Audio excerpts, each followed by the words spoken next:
Okay, we are now broadcasting. Delightful. So that plant's fake, right? I think you told me that last time. Yeah, the plant's definitely fake. I have like everything about this is really like this is a study in my own vanity, Oh yeah. right? Like It's you have to very understand. Room Raider. We could tweet it at Room Raider and be like, Room Raider, rate this room. They'd be like, very nice. Yeah, it's a study in my own vanity. I mean, we've got the Logitech webcam, we've got the blue Yeti microphone, right? Like I had all of this stuff and all the Oh. background set, but like by day 5 of COVID, I was like, if I'm gonna be stuck at home like all the time, I'm gonna look good and sound good doing it.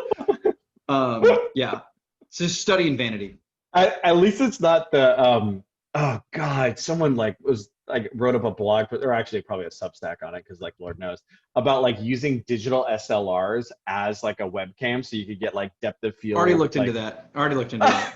it's absolutely ridiculous. Yeah, no, Oh my I was gonna take my I have a it's a Mark II, and I did a little bit of research into it and realized like, oh my God, even for me this is too much. Like yeah. I gotta get out of here. Yeah. Yeah, exactly. Like, am I gonna trade a weekend to do this silly business, or am I actually gonna go mountain biking instead? That's pretty All much it. right. I think we got all right. I think we got everybody here that's gonna be here.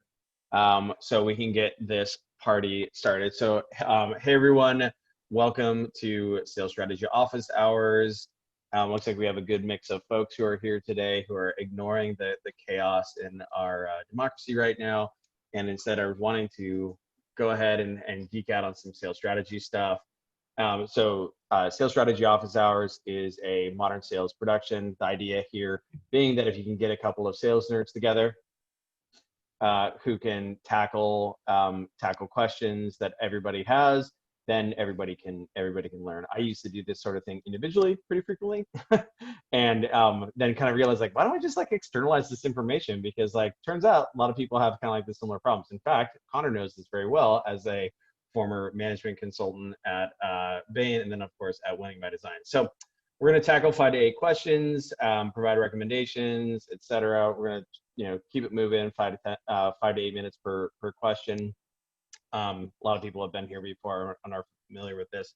So that's the concept there. Today we got Connor Fee, who is a delight.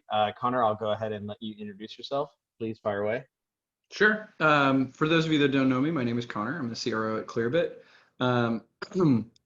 I've had the both pain and the luxury in my career of holding a lot of different jobs. I am not, for better or worse, I am not better or worse. I'm not your typical sort of CRO from SDR to BDR to AE to VP sales, et cetera. I've done everything from run marketing teams to do strategy consulting, as Pete alluded to, and even run post sales and everything in between. I've carried a bag. I've not. I've made every possible sales mistake you can imagine, and every possible ops mistake probably as well. And we'll make a whole lot more, and then eventually I'll stop being in this job, and someone else will do it. Wonderful. Yeah, and I think you have a pretty unique background. I don't think we've actually had any former consultants on office hours, and a lot of the questions that came in ahead of time are focused on that. So I think it's gonna be really fun. For folks that don't know me, my name is Pete Kazanji. I'm the founder of Modern Sales, 20,000 person sales operations leadership peer education community, also Atrium sales performance analysis software as well. My background is not as a typical sales leader either. My background is in product marketing and product management way back in the day at VMware, and then my first startup, TalentBin, I had to be the first rep and the first sales manager and the first sales leader. I ended up writing a book on startup sales after that called Founding Sales, which we finally got physical copies of the other day. Took a while. But yeah, so that's me. So I think we've got Connor introduced. We've got me introduced. I think we're ready to get the party started. Charlie Moss. All right, wonderful. Charlie is here.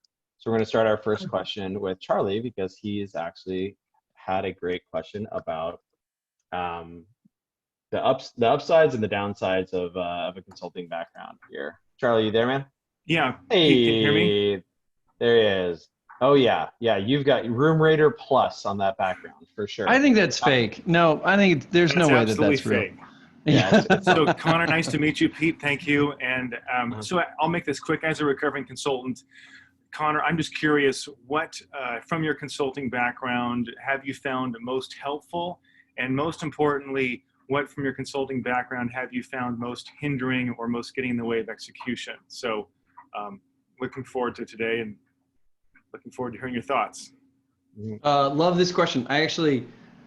I like the second half of this question, which is like what's actually blocking. I probably haven't thought about that one before, so this will be interesting. So I have two stints, for better or worse, as a consultant over my career. My first one was at a sort of large consulting firm called Bain, where I did like the right out of undergrad classic. We throw smart young people at problems that big Fortune 500 companies deal with. That was like very generic. What they refer to as I think Pete called it management consulting, just big picture stuff. And then later in my career, I worked, at the time, it was just like 3 or 4 people at this tiny little company called Winning by Design, mostly just because I thought they were some of the smartest and thoughtful salespeople that I'd ever come across at turning sales ideas into process and systems that like other people could execute. Right. And we were a happy customer at the time. So there's actually a mix there. So to answer your question, Charlie, is it Charlie or Charles? Which do you go by? Charlie. So to answer your question, Charlie, some of the best things that I learned at Bain, like early on, are still really, really critical. So I tend to think in data, and I tend to try to find data-driven answers and like not rely on the anecdotes of my VP of sales or the last AE that talked to me and fall into the sort of shiny object syndrome. The flip side of that is a good portion of my team will tell you that I don't make decisions fast enough. And I am far too reliant on information and data to try to make those decisions. I think the answer, as always, is probably somewhere in between. So at least that's where the management consulting kind of shows up a lot. The Winning by Design stuff is also super interesting. I carry a lot of our opinions and our experiences from that to both clients as I worked with them, but then Clearbit now that I'm here full time. And so there's a lot of shortcuts I get to take, right? Things that we'd figured out, things that we'd systematized, like stuff that I know what the 80% right answer is, and we can execute on that quickly, and we'll come back to the last 20% later. The downside of that is like, I drink the Kool-Aid and not always does everyone else. Sure. And so there's some work that goes into getting buy-in and you know, getting other folks. Yeah, exactly. There's a bit of like, you know, at any company, there's a bit of like the not invented here syndrome, right? Where it's like, our business is different, our business is special, et cetera. So there were, you know, early on, especially, there were folks that were like, this isn't applicable for us. This is how you guys did it Winning by Design. This isn't Clearbit. We actually did something really cool. I don't know if you're a football fan. I am a fairly big one. And I hate the Patriots with a passion. But my girlfriend is a deep, deep Patriots fan. But we do love the concept of the Patriot way. So we took that concept, we molded in some Clearbit, some Winning by Design concepts, and developed the Clearbit way, which was like a little bit of all of the above, but like unique and special to us. And then we started to see a lot more buy-in on some of those things because we felt it made it much more, you know, it stopped being Winning by Design and it started being sort of the Clearbit way kind of thing. All right, well, that's helpful. Hey, Pete, can I ask one follow-up question? Go for it, dude. So actually to both of you, and kind of ties in with the Winning by Design, to what degree do you believe in and practice the science of selling, and what does the science of selling mean to you? Oh my God, I feel like I'm on the hot seat now. I was gonna say that's Pete, go ahead. Let me think about that one for a second. I mean, shit, man. So like, Connor was talking about. So I hate the Patriots, but I think Bill Belichick is dope, right? Yeah. And actually, one of the things that so Atrium, my software company, is all about. It's all about data-driven management. It's about democratizing data-driven management, helping folks instrument the quantity and quality of selling activity that's going on there, and making it tenable to people who are not former paid consultants to manage by metric. Where a lot of that comes from is from Bill Walsh's The Score Takes Care of Itself. Essentially, it's the merge of two books. One is The Goal, which is a process. Are we going to talk about the goal? Are you serious? You like This is my favorite. This yeah. is truly nerds on nerds at this point. Yeah. Just so we're clear. So Atrium is essentially the merge of two books: the goal and the score takes care of itself. And the score takes care of itself is all about like focus on precursors, do your job, which is the Belichick thing. Do your job. Don't worry about the score. Block the hell out of that linebacker. Don't worry about that. You know, like focus on your thing. Do it excellently. And so I think that's to me the science of selling. And this is why I'm a huge like winning by design fanboy as well. As like, look, guys, you know, it's a system. Yes, it has messy pieces in it because humans are messy, as my brother used to say. But it is a system, and so to the extent that you can instrument things and can systematize things, you ought. But you know, up until the point where like there's diminishing returns there. So like those are kind of my two. And for everybody who's like listening right now, yeah, I don't know if you'd want to go to read the goal. Score takes care of itself is like way more fun, but like you merge those two things together, and they're like pretty much my sales management methodology. Connor, what were you gonna say? Well, what's funny is the goal is the literally on my first day at Bain, that book was assigned to me to read. My very first client was a process improvement project, and they literally had me read the goal. And it's like the fable about this guy and the Boy Scouts. It's wonderful. It's a lot like the 5 dysfunctions of a team in that it's written in a way that like it's a fable. It's super easy to read. I also don't recommend it for sales professionals. It's deep on the nerd spectrum. Yeah. I used to have my friends read it, and then I gave up on it. I was like, fuck that. Cracking the sales management code instead. So Charlie, I think it depends on what you mean by the science of sales, because Jocko, who's the founder of Winning by Design and is in a lot of ways one of the best distillers of complex concepts into simple things that I've ever met in my life, has written a book called The Science of Sales that is an amalgamation of other thoughts and opinions that he's had. I actually think we probably worked on that one together a little bit. I often refer to, so independent of that very particular thing, I often refer to sales, marketing, customer success as some version of a factory floor. Every single person has to do their job. They have to bake their widget so they can hand it off to the next person. And my job and the RevOps team's job is to constantly identify the biggest bottleneck to our ability to be successful and to change the process or the system to support that. So we are, at least on my team at Clearbit, we are super metriced, almost to the hilt, so that when we find problems, we know where to go look. And we are pretty fairly strongly invested in RevOps to give us the group of people who I often refer to as like the little elves building scaffolding around the engine and constantly moving around and changing it to help us improve the thing. We try to take a very scientific approach, but only when you zoom out the aperture far enough. If you zoom in small enough, every deal, everything is a little bit unique and a little bit special, and it can't be that scientific. So I think it depends on what altitude you're flying at a little bit. Yeah, wonderful. Okay, that's helpful. Appreciate it. And I like the kind of appreciation of the goal and Herbie. Love Herbie. Get rid of your Herbies. Poor Herbie. Just take some of the weight off of him. All you gotta do. All you gotta do. All right. I have not thought about that book in like 10 years. This is my favorite meeting of the week, bar none right now. Wonderful. Bye, Charlie. All right. I don't think actually Alan is here from Security Pal, but he had such a good question that he sent in ahead of time, and I know that you had a thought on that. So I'm going to go ahead and read it. So Alan, he's an account executive at Security Pal. Security Pal makes really rad software. They do, they essentially take your filling out security questionnaires off the hands of your sales engineers and your salespeople or your founders like me. Jesus Christ, yep. Doing security questionnaires. But the good news is we use Security Pal to do that instead. So Alan is a rep there, or he's their first rep. I have the most trouble getting replies when reaching out to CROs. Specifically, would love to hear Connor speak to maybe 2 or 3 recent examples of prospects and emails he received that either elicited a positive response or compelled him to forward make an intro to the appropriate person.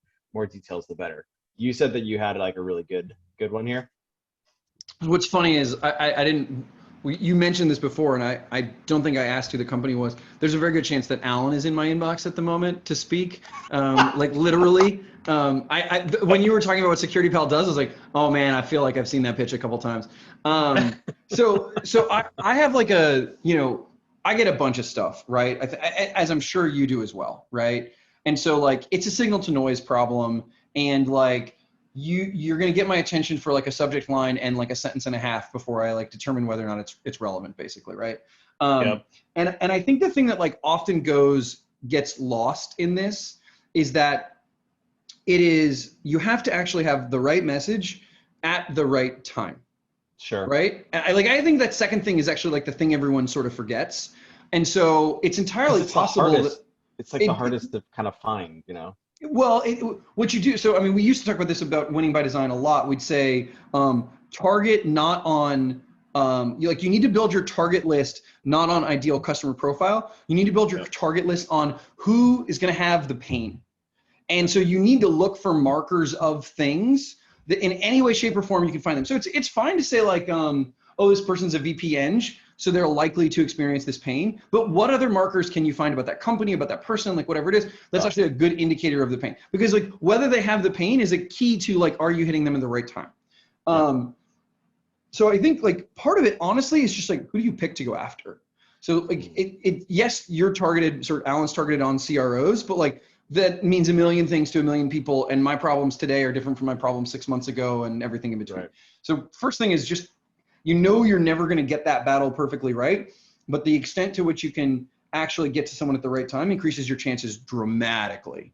The second thing I'd say, at least for me, is a little bit of research goes a long way. And here's where my story comes in, because people, this is a platitude, right? This is like aphism in sales, like it's shit we say. Can I say that on this show?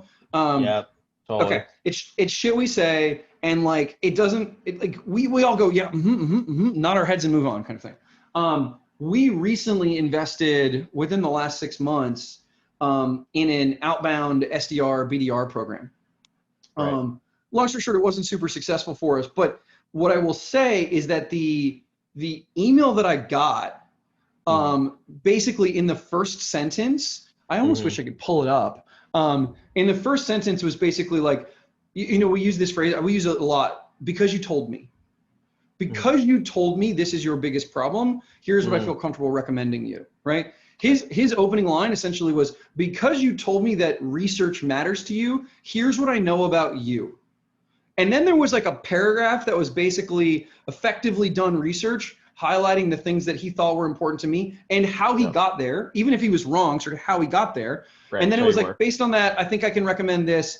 And then kind of PS, it linked to an article where I had been interviewed, and he said, you mentioned at the bottom of this article that you'll give people the time who've done their research. I hope this counts, and I hope this opens the door. And I literally forwarded the email to my entire team, our leadership team. I was like, this is it. This is somebody who did the research and used it effectively. It was like, my own information was weaponized against me. Sure. It also helped that we were in the market for trying to find some help with outsourced BDR. So that email could have been brilliant, and it could have been about reducing AWS costs. And I would just be like, I don't know, man, wrong person, delete, right? So I think like you recognize that those two things have to spike at the same time. And especially for folks like at a seniority of CRO, there'll be information out there. Use it to your advantage. Like it can be weaponized against us. Yeah, for sure. I think a couple things there. Yeah, the timing thing I think is really important. The question is, the reason why people suck at timing is usually because it's like so hard to, because it's like think about how frequently somebody's title changes. It doesn't change all that frequently, right? So like versus the other thing, like they'll kind of come and go. So like I'll give you some examples of how that can be done effectively. I actually talk about this in the prospecting chapter of Founding Sales, so I'll just drop that into the chat here really quickly. But there can be external markers of timing. So like use Atrium as an example. Like, yeah, cool. Organizations should use the they should be data driven in general, right? Okay, great. But you know when they really need to be data driven about their sales reps? When they just hired 6 of them, right? Like, or when the whole world goes to work from home. Oh, for instance, right? For good or for bad, probably more for good. I don't have the power to precipitate incremental pandemics.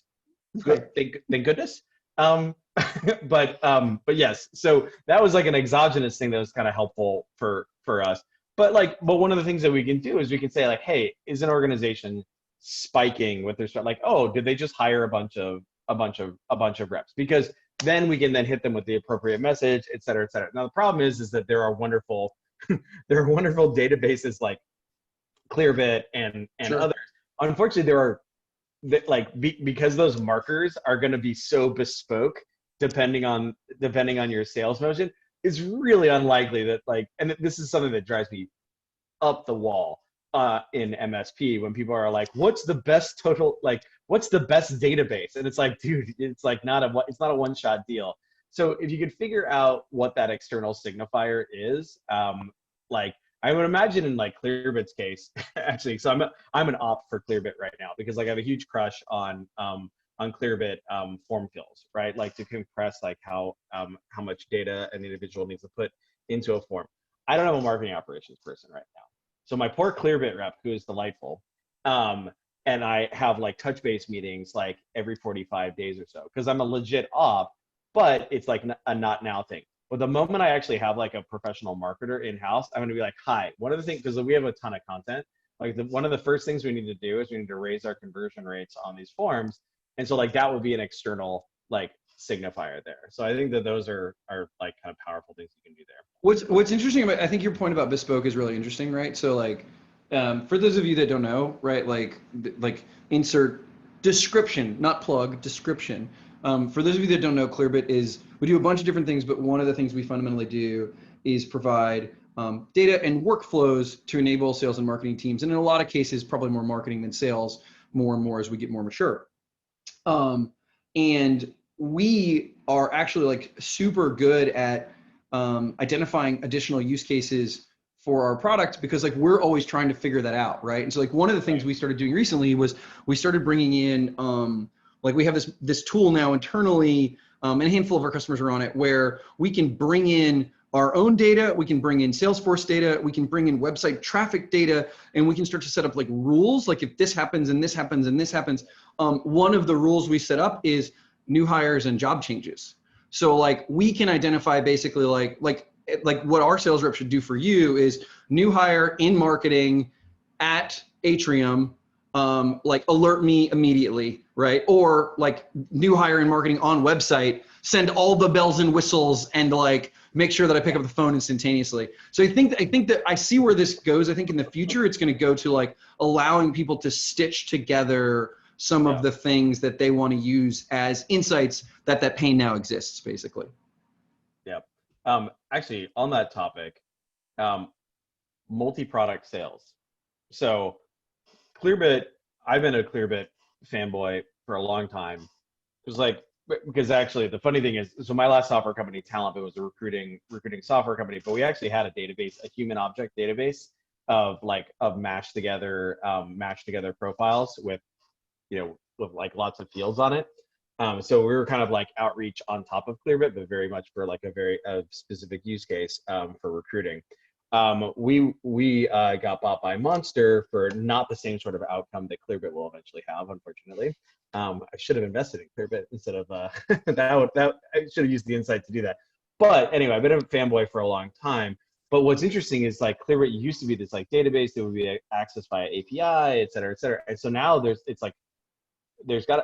4 different products. So how do you go from a single sale to figuring out what the right product is for the opportunity? How do you drive attach, or do you not? Do you just take one football all the way to the end zone, and then that's customer success's responsibility later on is to run up the score? What do you guys do there? So it's interesting. So okay, this is where things get a little wonky. So what's interesting is my original introduction to Clearbit was when I was working as a consultant at Winning by Design. Right. And one of the things that we engaged on early was the complexity of the sales cycle and this issue of multi-products and where do you focus, et cetera, et cetera. Sure. And what we spent a lot of time on, and the reason I just happened to pick this up is I was coaching my team on this earlier today, is this is our playbook. Yeah, this is our sort of sales playbook. And there's a bunch of stuff in here, but there's things in here bingo cards for when we get on a discovery call and which things to check off, and it's all laminated so they can hit the expo markers and things like that. But what I was going to highlight that's actually kind of cool is we had for what we figured out was, products aside for a second, customers typically came to us for kind of about one of like 15 different use cases or 15 different problems that they were solving essentially. Yep. And those problems varied by persona. So someone super marketing operations had a different set of problems than someone in ABM, and a different set of problems than your VP of marketing, for example, or your sales ops individual. And so what we did was we had done this before, but we basically kind of wrote out challenges, questions, and then a story to tell. Now, because we had multiple products and that was actually a challenge, we actually made this a 2-pager, and this is gonna be really difficult for people to see, and for that I apologize. But basically we had, Pete, tell me if you can see this a little bit. Yep, challenges. We had sort of challenges, we had questions, a story we were gonna tell. And then if you look over here, what happens is we take those same challenges and we recommend the products and how to position them. So rather than focusing our reps on know this product or know that product, it was basically like, find pain, understand the problem this customer is trying to solve, and then the products that you recommend are a function of that. And you don't need to be master in everything all the time. The thing we keep saying is we keep trying to shrink the world that our sales team needs to be experts on, because the broader we make it, the harder it is for them to be successful. And I can't afford to pay, $500,000 sales rep who's an expert in MarTech and has been for the last 25 years. My business doesn't work at those margins. So we have to make that pool small enough that they can focus, but they can be experts on the things we actually ask them to be experts on, basically. Yeah, we do this. And I think what's a really great insight there is, like, literally as you're doing this, I'm chuckling to myself because I'm onboarding 2 reps right now. Their ramps look delightful in Atrium. Oh, just like right up there with the other. way ahead of the other, way ahead of the reps that I hired a year ago, because I've gotten way better at onboarding people. But yeah, like we just did persona training the other day, and it's like cool. Like, in our case, it's persona like this, and then tier of organization like this. So like we call it tier 2 is an organization that has like, so tier 1 is like no sales operations in an organization. It's like, like little sales org, probably has like a leader. Tier 2, single sales operations person. Tier 3, small sales operations team. Tier 4 is going to be like sales operations team and like a bajillion like analysts who essentially are doing like metrics interpretation. Bunch of 23-year-olds, like former Bain people doing metrics interpretation.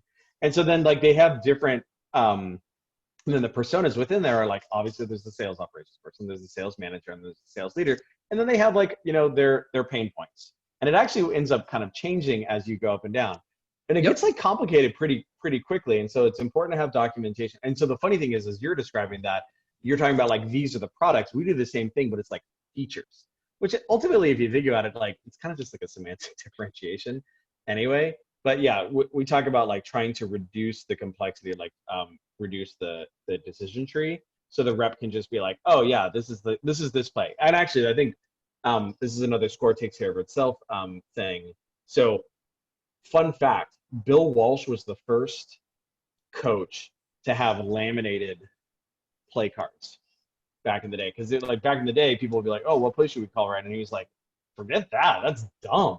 Like, let's just have them all right here. Like, oh, okay, cool. Like, 3rd and short against like, this situation. Great. These are the 4 options that we can potentially go with right here, right? Just like reduce the complexity there. Well, it's funny, when we first rolled out some of this, I'll never forget one of the newer reps asked, he's like, great, but like eventually I'll just know this and I won't need this book anymore, right? Like I'll just have it in my head.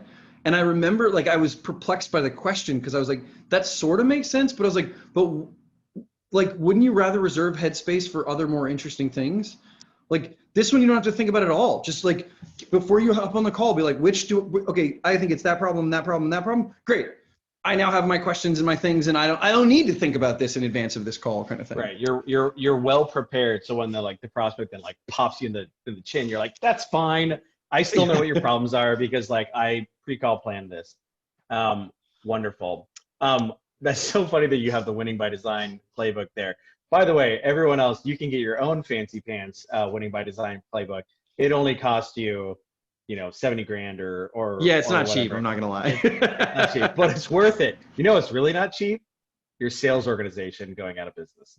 That's not cheap. That's expensive. So So actually, Jonathan Soroka here had a really good question here. Let me go ahead and grab him here.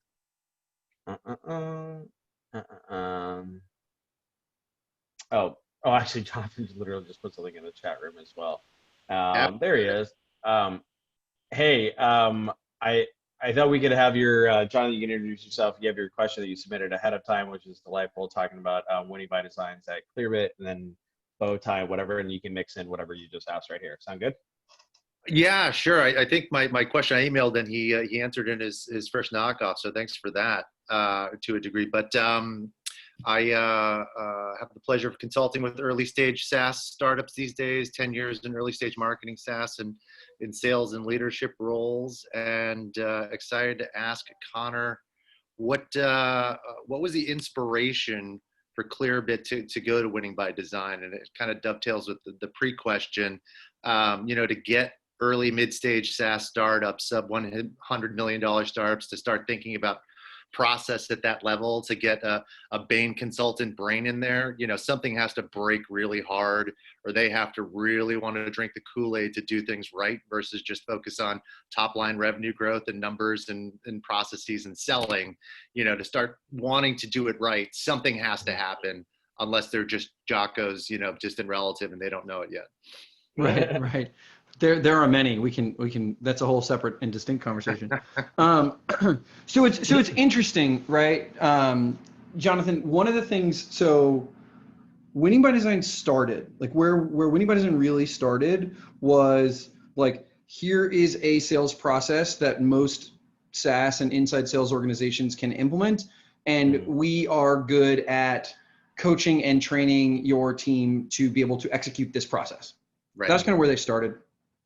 Part of the reason I joined, and this is now like 2.5 years ago, so there's been a lot of time since then, was that I had been a customer at a previous job at a company called User Voice, and Jocko came to me and he said, hey, look, I actually think we've got a pretty good training and coaching business, but there's a natural consulting business here for us where we actually like help provide guidance and advice, but we don't have a ton of people on the team who do that. You have a very interesting background. Would you help me build that, essentially?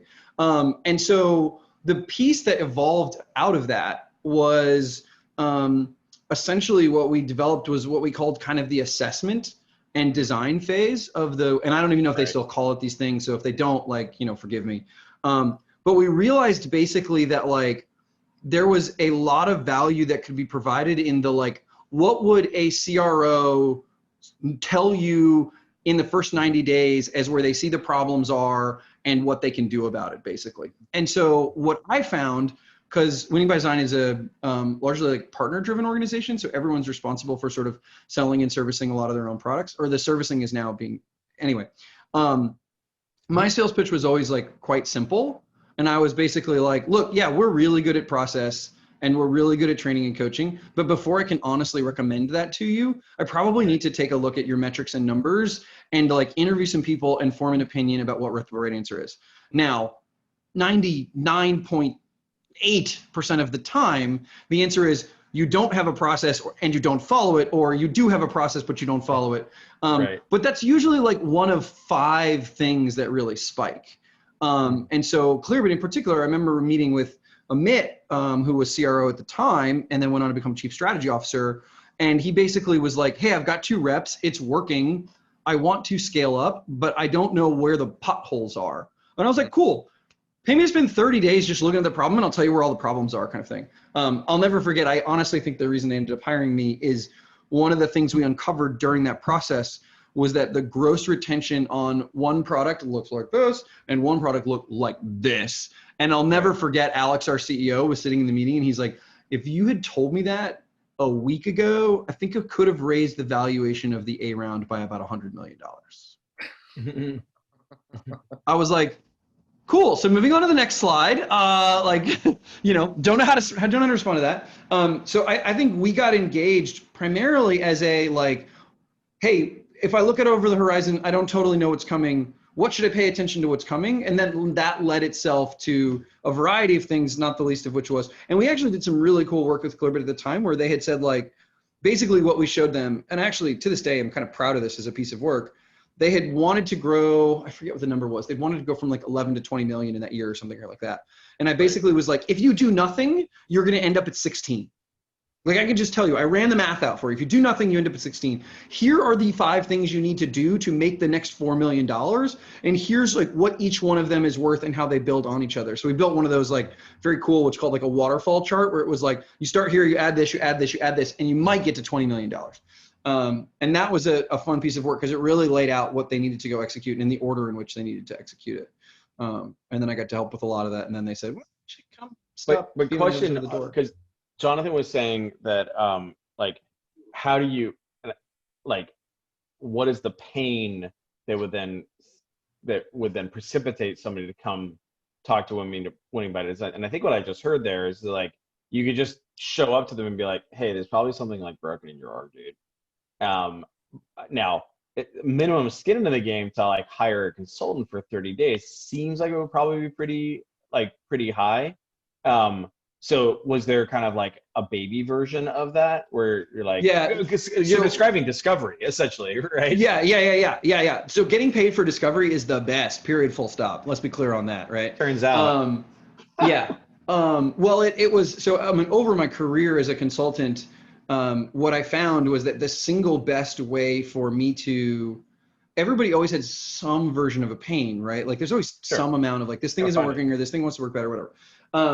But no one quite understands what the deliverables going to be and like what they're going to get for it. So I like producing some of the materials and being able to demonstrate for them and show them this is what this looks like. But the other thing was like, I all the time would be like, pick your favorite call from the last month and your worst call from the last month, and I'll send them to me, and I will diagnose both of them and tell you what's wrong. And the amount of conversations, like this one's one of my favorite. I probably sold 3 projects like this, where I would say, what do you think the difference between these 2 calls was? And they were like, oh, well, da-da-da-da, da-da-da-da, da-da-da-da. And I was like, yeah, it's none of those. I was like, you did the same shit both times. You just had a different prospect. Right. I was like, you had one person that was a believer when they walked in the door and all you did was convert on belief. And you had one person who was a non-believer and you did nothing to convert that in any way, shape, or form. And like, those are the moments when I'm like, go back and listen again. And they're just like, that's when I get the callback that's like, okay, like where do we start? Like, what's the start motion of this, right? But I was also like, as a consultant, I was king of the upsell, right? I was like, sure, do that for like 15 grand, no big deal. I know that I'm going to sell you a bunch more after that. Well, but I think that's an interesting thing that actually ties directly to what you were talking about with the Winning by Design, like product matrix, where you do discovery, you figure out what the problem is. You're like, oh, like we have this all the time with Atrium, right? Because like most organizations are like really, really, really, really bad at sales performance analysis. So what ends up happening is like we could spend an hour doing discovery with somebody and be like, okay, cool. And so like, so I'm glad we just talked about how you don't have any sales metrics in any of your sales team meetings or any of your one-on-ones. Moving on here, notice that you just hired a bunch of reps and are ramping them.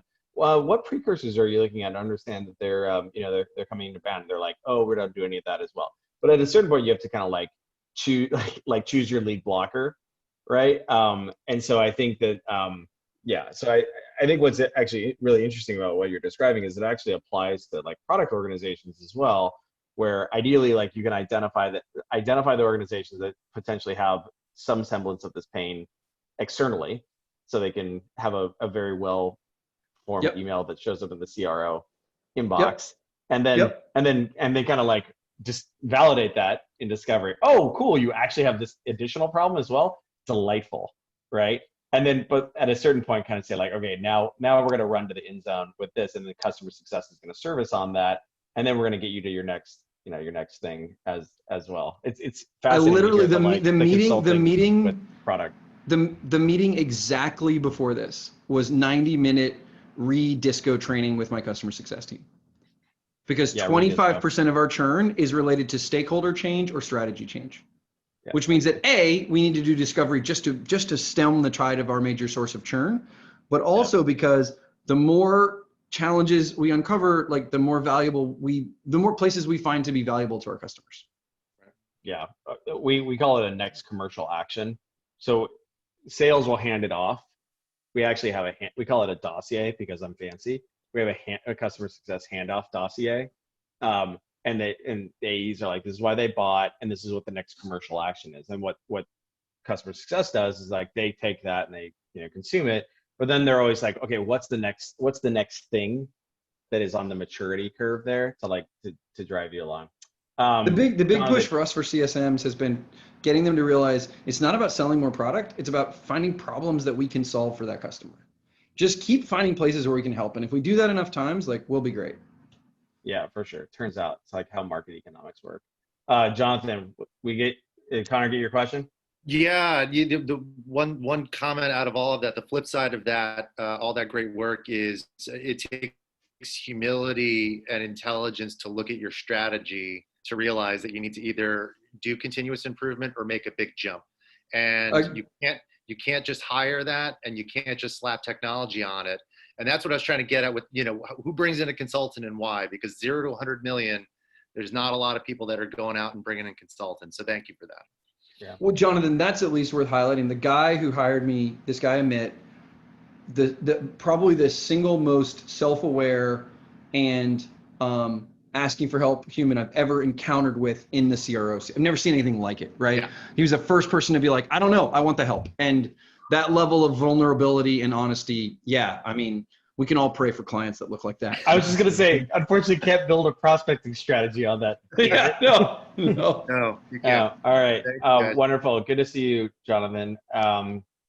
So actually, I wanted to ask another question that I know is Clearbit, kind of like top of mind with Clearbit right now is, and I think it'll be top of mind with a lot of the folks that listen to this.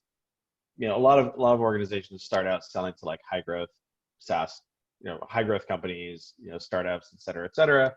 And then at a certain point, which makes sense because like they adopt, they're open to new things. They don't have a lot of process that's in place that's going to block them from adopting new technologies, et cetera. But then at a certain point, like you start, adding up market, selling to bigger companies, et cetera, and it can kind of be like a process. How have you guys addressed that? Is that, what are the problems you've run into? What are the things that are good that you've figured out there? I mean, when I first started working with the team, we had like 2 reps. And so we were doing a lot of, and I don't want to insult them when I say this, but like we were doing a lot of order taking.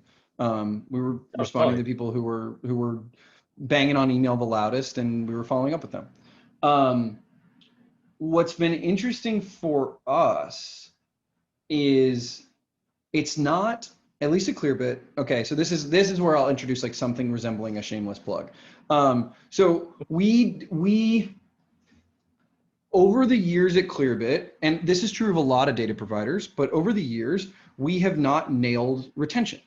And part of the reason for this is like when you buy data or a prospecting tool or something along those lines, your stickiness is low, your cost of switching is low. It's like pretty easy to, So we did some work to try to understand who are our best customers and why, just like anyone would do.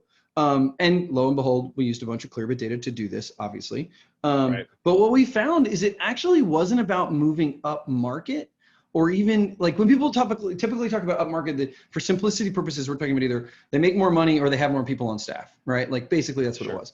And we found that, and I'm like literally, I'll be very specific here. We found that 18% of the leads that came in the door represented 80% of the lifetime value of the business. And those 18 were not defined by SMB, mid-market, enterprise, whatever. They were literally defined by website traffic. And the proxy we have for website traffic is, and every device in my house is about to go off, but Alexa rank. It's like I should have muted them all before this call because they'll all go off. That became the key for us. So we have companies that are customers of ours that are 6-figure customers with 15 employees. Yeah. And it's like Segment, where they have like, they have like these little app companies that have like 15 people or whatever, and like they just push a ton of traffic and events because it's like an app company or whatever. But yeah, makes sense. Yeah.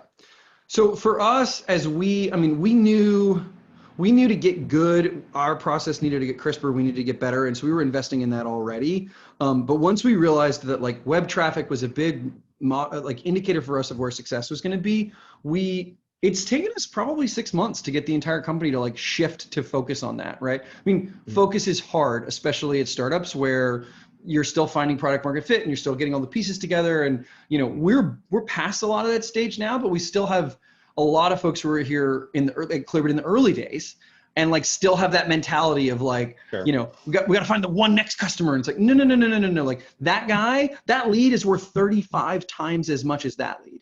We got to find those as much as humanly possible. So for us, it was less about just quote unquote moving up market and more about like finding that sweet spot and tailoring our messaging, our segmentation, our communication, our pain points, our discovery, all of it to that very specific group of customers.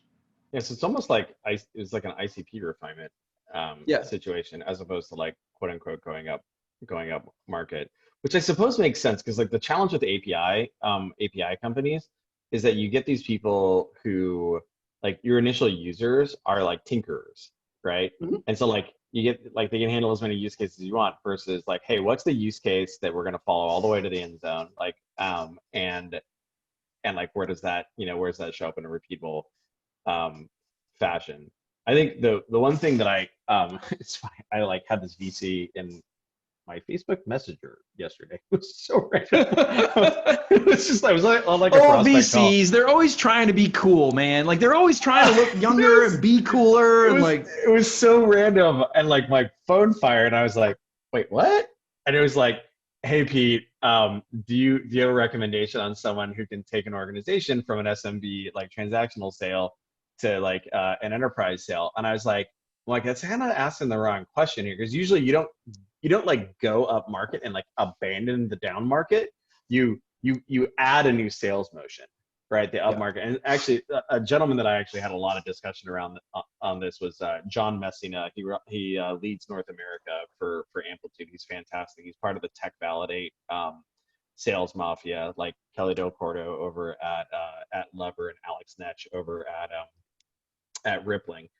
Very process excellent diaspora. But the point is that like at Optimizely really hurt themselves by like aggressively trying to go up market without having figured out the initial sales motion, like that enterprise sales motion, and kind of like and hired a bunch of reps in order to go after it, and it ended up really kind of like injuring themselves versus saying like, hey, this is an experimental new motion here.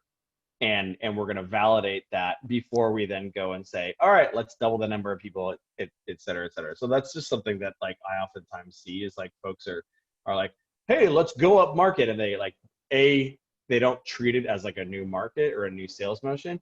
And then B, they also like will say like, hey, we're going to ignore those other folks previously. Now, there might be a situation where you want to ignore those people because it turns out that like they're shitty customers that'll churn out and you're never going to get your customer acquisition costs back, but that's a different thing. There's also, can I add one more thought to that?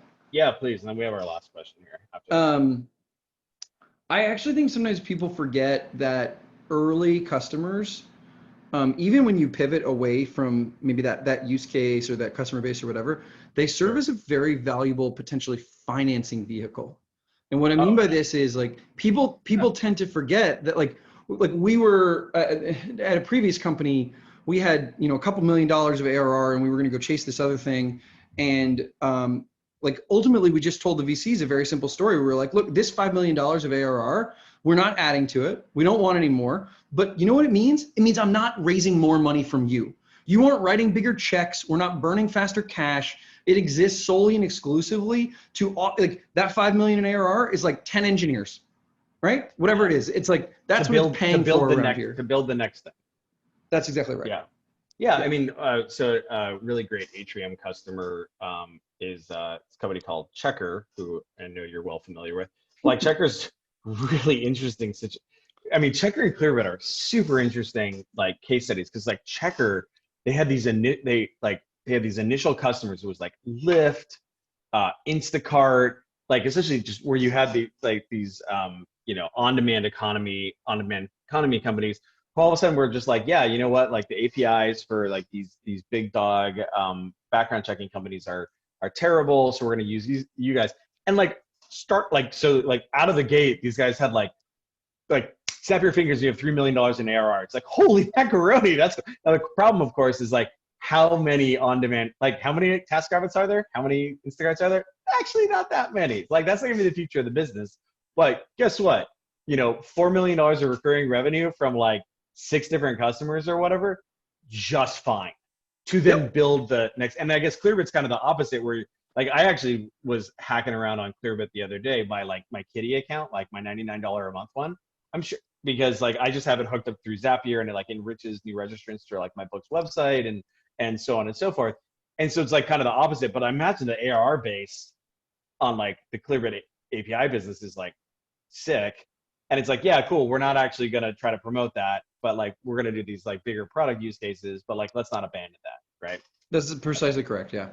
Yeah. Chelsea, you're going to be our last question. Let me go ahead and grab you here. All right, Chelsea. Hey, there she is. Hello, Chelsea.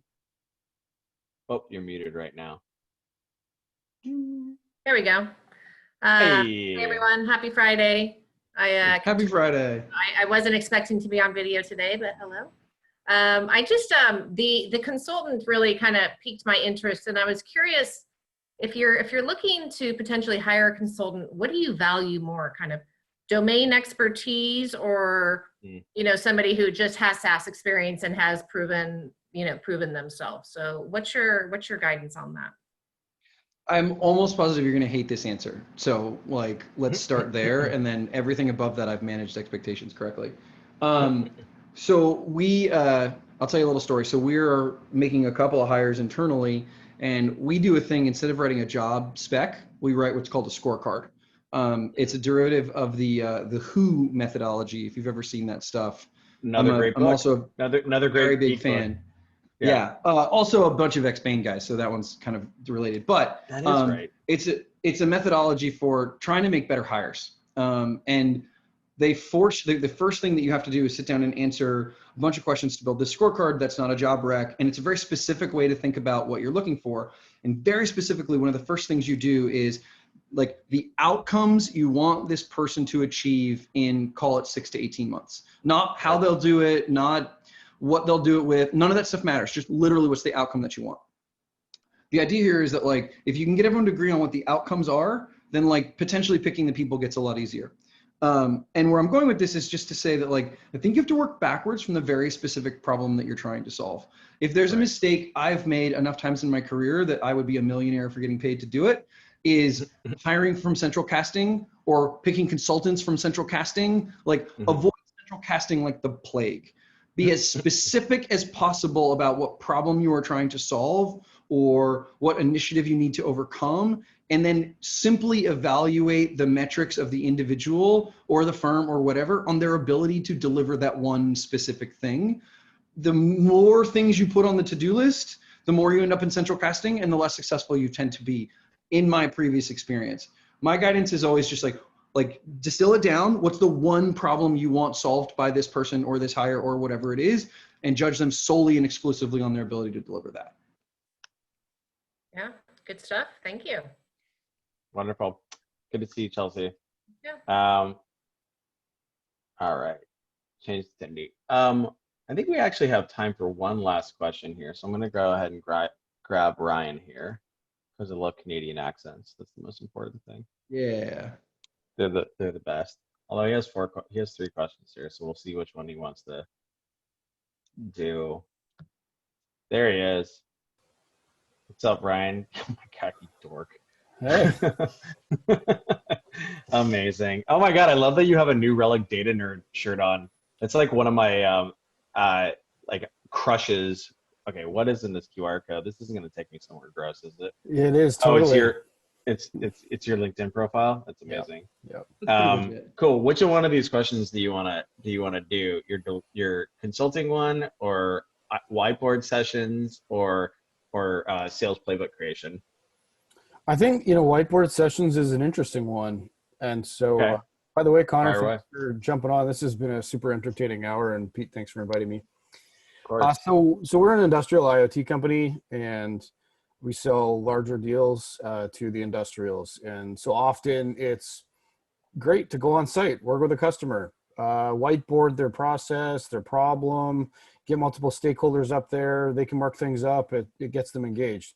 In the age of COVID, I can't do that on a Zoom that I've seen. So curious how you're managing this mean, Winning by Design is still consulting, probably doing better than before, maybe even. Good point. Curious for your take, your insights on how to best manage this now. That is actually a Jocko does really this, good right? question. Yeah, I was gonna say I actually would just like go on LinkedIn right now and ping Jocko, and if you don't get a response, like actually tell me and I'll ping him for you. So I'll tell you how we've done a little bit of this, but I think it's one-dimensional, not multi-dimensional. Right.